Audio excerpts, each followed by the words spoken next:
Okay, hi there, ladies. So this is to continue the lecture that we did in class today. I have the U.S. economic goals on the board because you're going to do your worksheet tonight, and you are going to look at the State of the State address. You may want to begin this at around 11 or 12 minutes because that's where Governor Jerry Brown goes on to discuss some of California's economic goals, his economic goals for California, I should say. Please let me know if you have any questions at the review session tomorrow after collaboration. Again, the review session is tomorrow afternoon from 3:45 to 4:45 in room 119. I'm looking forward to seeing some of you there. Okay, so this will be a review for some of you guys, but Marxism or communism? Let's start with that.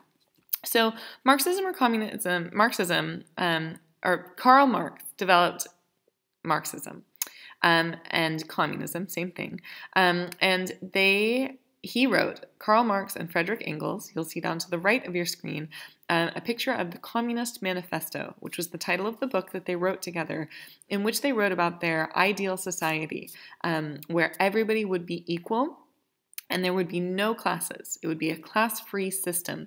It would have centralized economic planning and state ownership of the factors of production with little private property. So the state would own everything so that everybody could remain equal.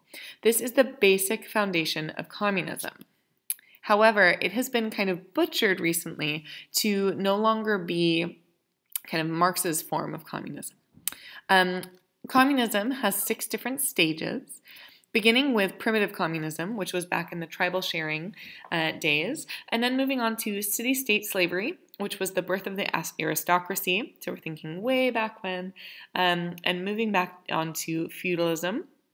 So feudalism, if you think about the time and the vassals and the feudal lords, there were aristocrats that ruled all others. And then with the rise of the Industrial Revolution came capitalism. And capitalism is the idea that investors rule the others.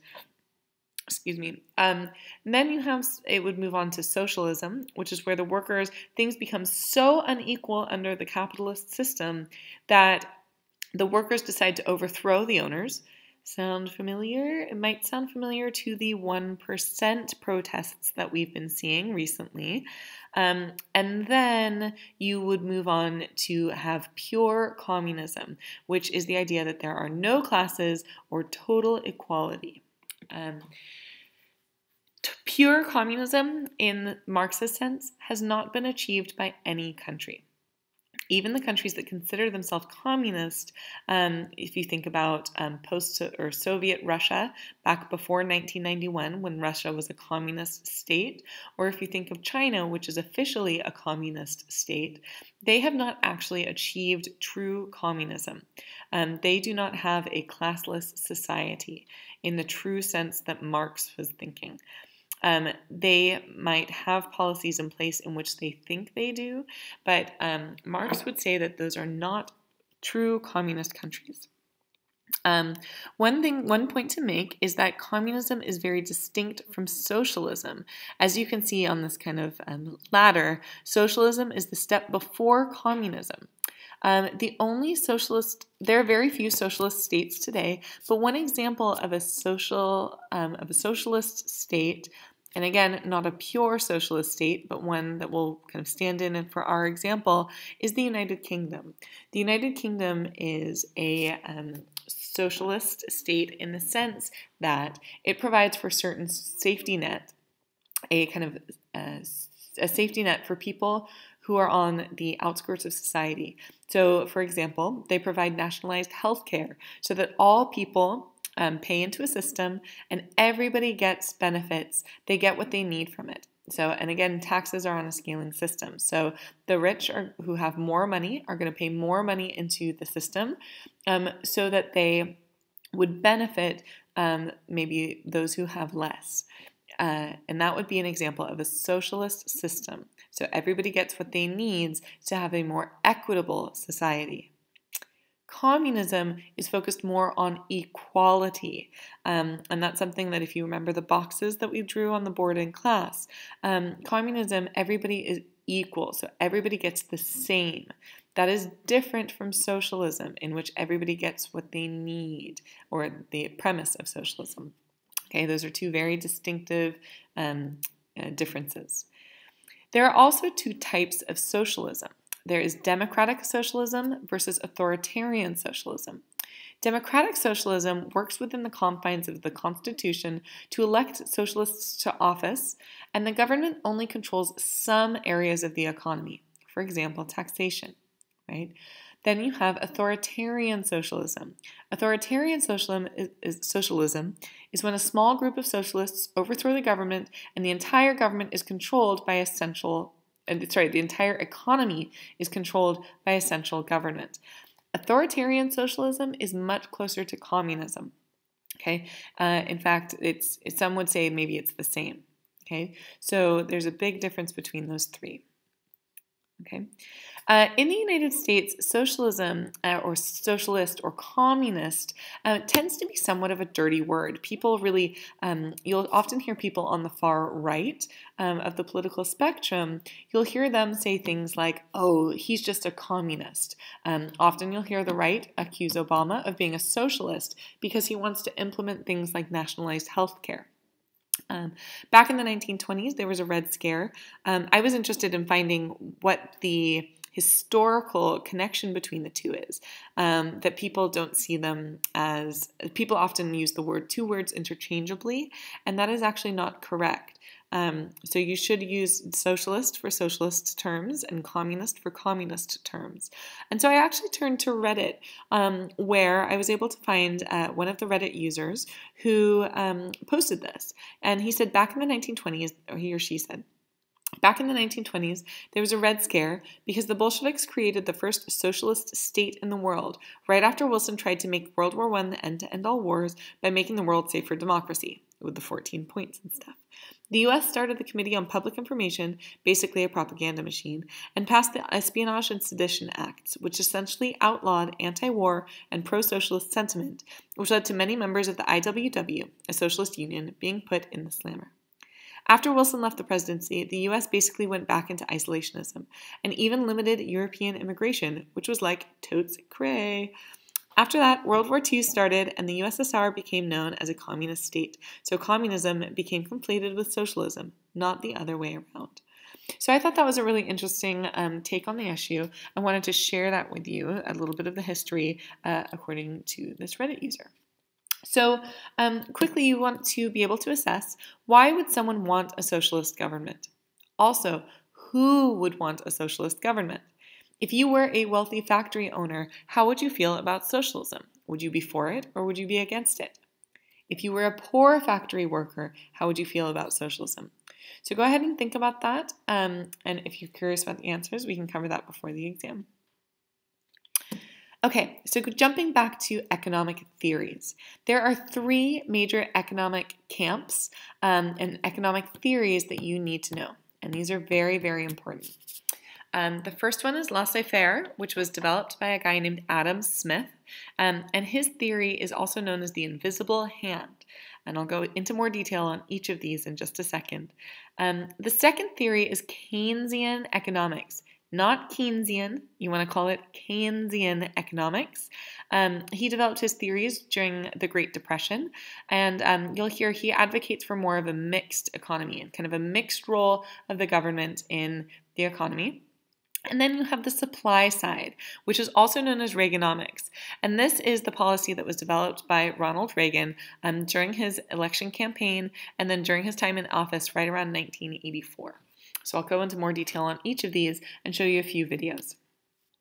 Okay, so laissez-faire economics is the invisible hand, and it was developed by Adam Smith, 1776. That date should sound familiar to those of you who took AP US Government or US Government last semester. And he wrote a book called The Wealth of Nations. And Adam Smith advocates for the invisible hand, which is the idea that the economy will kind of self-regulate if it's left alone. So if each consumer is allowed to choose freely what to buy and each producer is allowed to choose freely what to sell and how to produce it, the market will settle on a product distribution and prices that are beneficial to all the individual members of a community and hence to the community as a whole. Self-interest drives actors to beneficial behavior in a case of serendipity. Efficient methods of production are adopted to maximize profits. Low prices are charged to maximize revenue through gain in market share by undercutting competitors. So the idea is to push out your competitors with low prices, and then you start raising prices so that you can be the only provider of that good.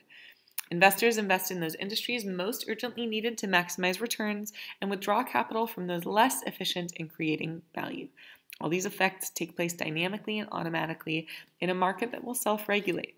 Okay, so there's no government intervention necessary. The next theory is Keynesian economics.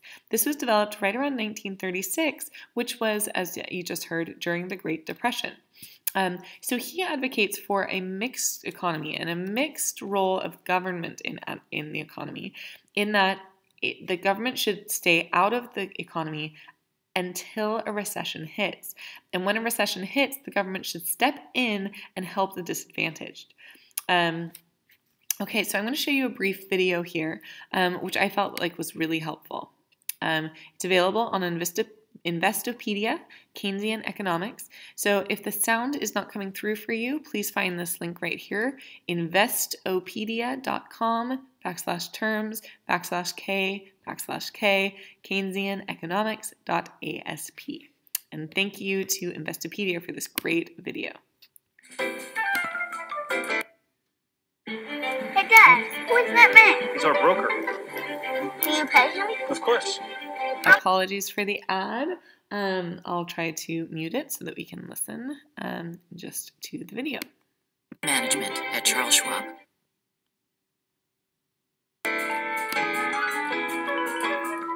Keynesian economics is a school of thought in which government plays an important role in mitigating economic recessions.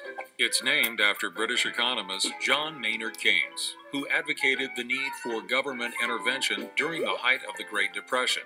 Keynes argued that governments needed to push against the economic tide in order to lessen the impact of the boom and bust cycles that were inevitable in a free market economy.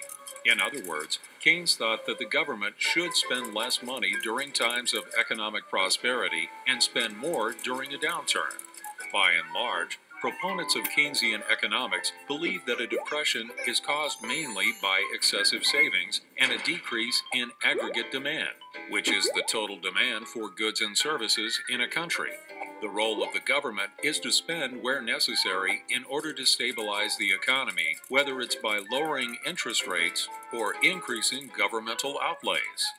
For example, the country of Investomerica applies aspects of Keynesian economics to its fiscal and monetary policies. When Investomerica's economy is in the midst of a boom period, lawmakers hike the tax rate, cut spending on social programs, and increase the cost of borrowing money. However, when Investomerica enters a recession, the government lowers taxes and interest rates and spends more money on programs in order to stimulate economic activity. Great. So again, thank you to Investopedia for that great introduction. Okay, so next, so in Keynesian economics, there's this idea of the Laffer curve, which you read about in your textbook, and it is the supposed relationship between economic activity and the rate of taxation that suggests the existence of an optimum tax rate that maximizes tax revenue. Okay, so that's the idea that up here, there should be a maximum tax rate that maximizes tax revenue, and then after that, you'll see it start to fall, the efficiency, so using resources start to fall. Okay, the last form is supply side, or also known as Reaganomics. And Reaganomics argues that economic growth can be most effectively created by lowering barriers for people to produce, supply, goods and services, as well as invest in capital.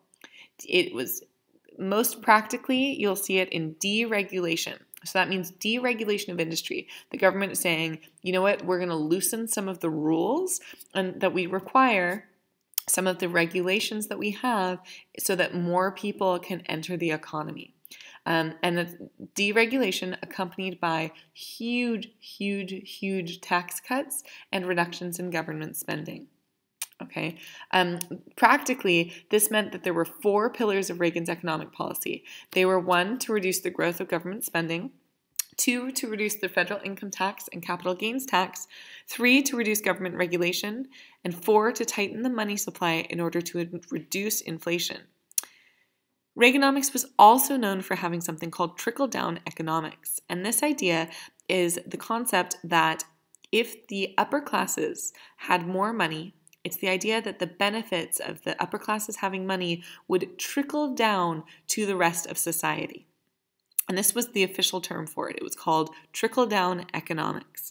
And this is something that we have actually seen make a resurgence recently in some of the political statements that you'll hear from many of the candidates, from many of the political candidates. So you're going to watch a short video in just a second, and which you'll hear a little bit more about that.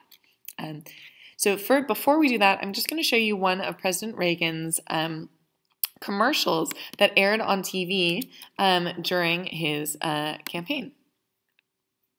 Here's the difference between the two ways of dealing with a nation's economy. With Reaganomics, you cut taxes. With Mondalenomics, you raise taxes. Reaganomics, you cut deficits through growth and less government spending. Mondalenomics, you raise taxes. With Reaganomics, you create incentives that move us all forward. With Mondalenomics, you raise taxes. They both work. The difference is Reaganomics works for you. Mondalenomics works against you. Okay, so that's an example of one of Ronald Reagan's campaign ads that actually aired during his election campaign around 1984. And as you can see, he's a huge advocate of cutting taxes, and reducing the government deficit, as well as reducing government regulation. What I'd like for you guys to do next, here is a selection from Rachel Maddow, and the link is available here. It is How Reaganomics Destroyed the Middle Class and Maybe America, through your Inquirer. It is again a biased perspective of what's going on in some of the political debates. Again, this was uploaded in 2010, but you should know that this is a biased perspective, but I think they do a very, very good job of explaining Reaganomics and the effects on the economy. So what I'm going to ask you to do is to watch this, How Reaganomics Destroyed the Middle Class and Maybe America. I think it's essential that you watch this. It is, however, 8 minutes. So I'm going to hit play now, so you can watch it now. This is not the time for political fun and games. This is the time for a new beginning. I ask you now to put aside any feelings of frustration or helplessness about our political institutions and join me in this dramatic but responsible plan. Join me. President Ronald Wilson Reagan addressing the country from the Oval Office in July of 1981. President Reagan had assumed office just 6 months earlier. The nation was mired in a bad recession, and Mr. Reagan used the power and the prestige of a primetime Oval Office address to present his way out, his vision of how the country could get back on its economic feet. In a few days, the Congress will stand at the fork of two roads. One road is all too familiar to us.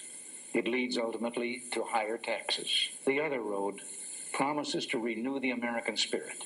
It's a road of hope and opportunity. It places the direction of your life back in your hands where it belongs. Tax cuts. Not just any tax cuts, the largest set of tax cuts this country had ever seen. With all sorts of charts and graphs at his disposal, President Reagan walked the country step by step through his tax plan, an across-the-board tax cut of 25% for all income brackets. Everybody gets a tax cut. After months of selling his plan, Congress finally passed it, and President Reagan signed it into law. This represents $750 billion in tax cuts over the next 5 years. And this is only the beginning. And thus was born a new economic philosophy, Reaganomics. Cutting government spending, cutting regulation, and cutting taxes. Cutting taxes especially for the richest Americans. President Reagan's tax plan cut the top tax rate for the wealthiest Americans from 70% to 50%. Why cut taxes so dramatically for the richest of the rich in the middle of a recession? More trickle-down economics. trickle-down economics. Trickle-down economics. The idea of trickle-down economics is basically this. You cut tax rates for the richest Americans.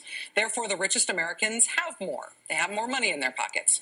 Therefore, they have more money to spend and invest. And as they spend and invest, the effect of rich people's good fortune and rich people's spending trickles down to everybody else in the economy. A rising tide lifts all boats, right? That was the idea. That was the plan. That did not happen. Reaganomics was a spectacular success in some ways. It was a spectacular success for the richest Americans in the country who benefited the most from President Reagan's historic debt-exploding, budget-busting tax cuts. In 1980, the top 1% of Americans earned wages of about $110,000 a year. By 1990, after about 10 years of Reaganomics, boing, the top 1% had seen their wages rise by 80%. Trickle-down economics, though, right? What's good for the rich is good for all of us, right?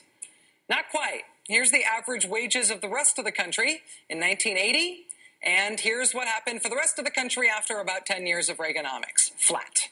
A whopping 3% rise in wages in 10 years. The richest people see their fortunes go up like the Matterhorn. Everybody else, nothing. This is what family income growth looked like during the 1980s. Look at that. The richest 1% of Americans had an awesome decade. They saw their family income skyrocket by 74%. Everybody else, not so much. In fact, the poorest Americans saw their income shrink by more than 4%. That was Reaganomics. That was what Reaganomics did. That was the impact of Reaganomics. That was the result of this experiment called trickle-down economics. The rich did great. Everybody else, still waiting for the trickle. Today, downtown Chicago is getting ready for the Christmas shopping season, but the merchants in one neighborhood, Inglewood, expect little Christmas business this year. Most of their customers are on public aid, which has been cut by the Reagan administration. At Judge Barber's furniture store, pre-Christmas sales have not attracted shoppers, and Barber blames Reaganomics. The customers that are coming in are certainly less than those that were coming in before the economics of Mr. Reagan's took place. But some people elsewhere will be spending more this Christmas at luxury stores like Neiman Marcus in Northbrook, Illinois, a wealthy suburb of Chicago. Store manager Larry Gore predicts record sales, especially in jewelry and furs. Gore says his customers have more to spend this year because of the Reagan tax cuts. At the end of 1989, after 8 years of Reaganomics, here's where the country stood. Income gap between richest and poorest, biggest since 1947. That was the headline on UPI on December 30th, 1989. That month, Congress released a report on Reaganomics that concluded, quote, upper-income Americans were the main direct beneficiaries of tax cuts in the early 80s. There's no evidence in our data that those benefits have trickled down. Aside from not trickling, the era of Reaganomics also had one other awesome side effect. When President Reagan came into office in 1981, he inherited a $994 million national debt. By the time he left, it had ballooned to $2.6 billion. Ronald Reagan, patron saint of fiscal conservatism, supposedly, grew the national debt by an astonishing 186% during his 8 years in office, which is what tends to happen when the government drastically reduces the amount of tax revenue it collects. When the Reagan folks tried to argue that the huge deficits they were creating were not that big of a deal, they were kindly corrected by editorials like this one in the Washington Post from January 1988. Quote, the deficit is a terrible legacy for which the country will be paying socially as well as financially for years. The only thing worse would be to believe the gloss now being put on it that would condemn another generation to repeat what the country should repent instead. So the largest income inequality since the government started tracking those things, and a skyrocketing national debt. Thank you, Reaganomics. And this is only the beginning. On that point, Ronald Reagan was right. Trickle-down economics is back. It's making a comeback.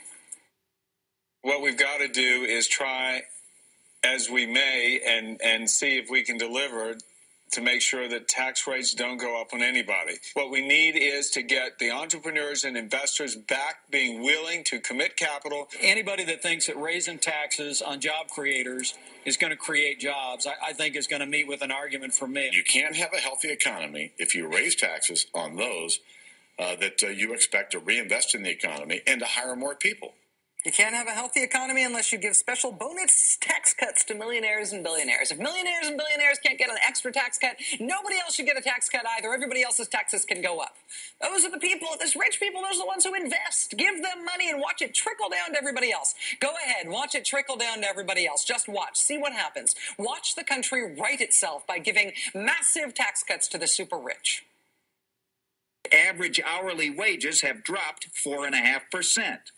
That 5 million workers have lost their jobs because of factory closings and corporate cutbacks, and that the nation's richest families are getting a bigger slice of the economic pie, while the growing number of poor people are getting a smaller slice. Just watch. There is a key difference, of course, between now and 1981. Now, we have a president in the White House who doesn't subscribe to the economic theory that one of his Republican predecessors used to call voodoo economics. We've been told that the way to a stronger economy was to give huge tax breaks to corporations and the wealthiest Americans, and somehow prosperity would trickle down. Well, now we know the truth. It didn't work. Instead of prosperity trickling down, pain has trickled up. It didn't work. Giving billions of dollars in tax breaks to the super rich did not work. The difference between now and 1981 is not on the Republican side. They're still selling trickle down. The difference between now and then is the president now doesn't buy it, and the rest of us know what happened the last time somebody tried to promise us a trickle. Tomorrow, Democrats in the United States Senate have an opportunity to render their judgment, a return to trickle down economics or not. Good night.